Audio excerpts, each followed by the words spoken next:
Write legibly. Don't use acronyms. Be relevant and concise.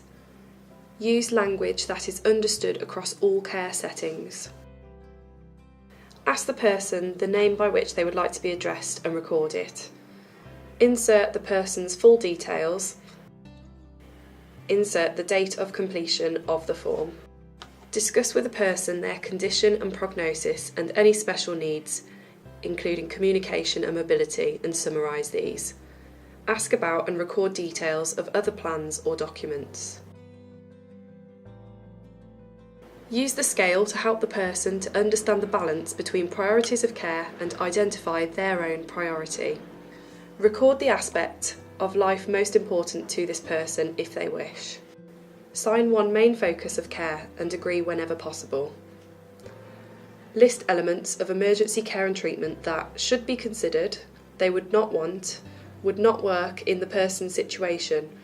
Include whether or not they would want to be taken to hospital and in what circumstances.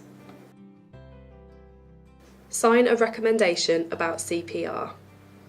The middle box is for use only in those children in whom a need for a modified CPR sequence has been identified and agreed. Remember, just because a person has ReSPECT doesn't mean they're not for resuscitation. If you suspect that the person does not have capacity to participate in decisions about these matters, make a formal capacity assessment and record it in the health record.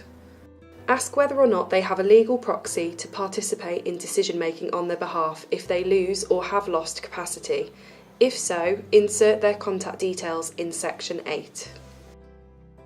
At least one of A, B, C, D to indicate any involvement of the person or their legal proxy. C includes all recorded decisions that comply with capacity law. If the plan has been made with no involvement of the person or their representative, state valid reasons for this. Record dates of discussions and names and roles of those involved. Complete this line in full to confirm that you have completed the form accurately. The senior responsible clinician should be aware of and agree to this plan. If you are not that clinician, they should be asked to endorse it by completing this line at the earliest practicable opportunity.